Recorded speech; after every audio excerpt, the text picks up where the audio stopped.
90-এর দশকের বাচ্চাদের কাছে আজকের ভিডিওর এই খাবারটি কিন্তু জনপ্রিয়তার তুঙ্গে ছিল।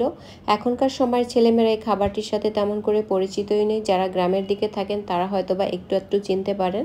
আজকের এই খাবারটির নাম হচ্ছে কটকটি, আর এটি কিন্তু তখনকার সময় বাচ্চাদের কাছে খুবই পছন্দের একটি খাবার ছিল। এই কটকটি কিভাবে বাসায় তৈরি করে নিতে হয় সেই রেসিপিটি আজকে শেয়ার করব।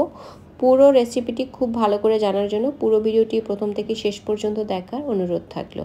প্রথমেই আমি নিয়ে নিব 1 কাপ চিনি, আর চিনি দিয়ে প্রথমে আমি ক্যারামেল তৈরি করে নিব। আর ক্যারামেল তৈরি করার জন্য কিন্তু কোনো পানি ব্যবহার করব না। চিনিটাকে জাস্ট অল্প আছে একটি প্যানের মধ্যে দিয়ে রাখবো। কিছুক্ষণ দিয়ে রাখলে কিন্তু সাইড থেকে চিনিটা গলতে শুরু করবে। এক্সট্রা পানি অ্যাড করে ক্যারামেল তৈরি করতে গেলে ক্যারামেল তৈরি করতে কিন্তু অনেক বেশি সময় লাগে। আর ক্যারামেল তৈরি করার সময় অবশ্যই হাই হিটে ক্যারামেল তৈরি করা যাবে না, এতে করে কিন্তু চিনিটা পুড়ে যাবে এবং কটকটিটা কিন্তু তেতো হয়ে যাবে।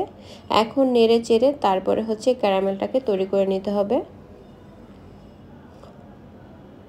ক্যারামেলটা যখন একদম পুরোপুরি তৈরি হয়ে যাবে ওই পর্যায়ে চুলার জালটা বন্ধ করে দিয়ে তারপরে কিন্তু 1 মিনিটের মতো নেড়েচেড়ে কিছুটা ঠান্ডা হয়ে যাওয়ার পর এখানে আমি অ্যাড করে দিব 1.5 চা চামচ খাবার সোডা। আর খাবার সোডাটা দিয়ে অনবরত নেড়েচেড়ে সাথে সাথে কিন্তু মোল্ডে ঢেলে রাখতে হবে। আমি আগে থেকেই ঘি ব্রাশ করে রেখেছিলাম মোল্ডে, এটি আগে থেকে অবশ্যই রেডি করে রাখতে হবে, আর না হলে কিন্তু এই কটকটিটা প্যানের মধ্যেই জমে যাবে। আর এটাকে শেপ দেওয়ার জন্য কোনোভাবে টাচ করা যাবে না, এতে করে কিন্তু কটকটিটা নষ্ট হয়ে যাবে। এটি আপনা আপনি এটির শেপ নিয়ে নিবে। এটি যেভাবে খুশি সেভাবে আপনারা ঢেলে দেওয়ার পরে এটি নিজে নিজে এর আকার ধারণ করে নেবে। তো আমার কটকটিটা কিন্তু এরকম হয়েছে। এখন আমি নর্মাল তাপমাত্রায় কিন্তু এটাকে আধা ঘন্টা রেখে দিলেই এটি কিন্তু রেডি হয়ে যাবে। আর আমার কটকটিটা কিন্তু এরকম শেপ নিয়েছে। আর এখন আমি এটাকে অপেক্ষা করব 30 মিনিট, যাতে এটা পুরোপুরি ঠান্ডা হয়ে যায়।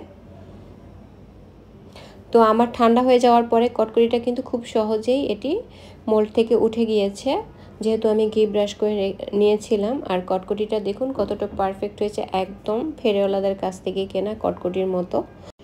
এখন শুধুমাত্র ভেঙে পরিবেশন করে নেওয়ার পালা। কটকটি তৈরির এই রেসিপিটি যদি ভালো লেগে থাকে আমার পেজটি ফলো দিয়ে রাখবেন, চ্যানেলটি সাবস্ক্রাইব করবেন এবং নিয়মিত লাইক কমেন্ট শেয়ার করে আমার পেজের সঙ্গেই থাকবেন। সবাই অনেক অনেক ভালো থাকবেন। আল্লাহ হাফেজ।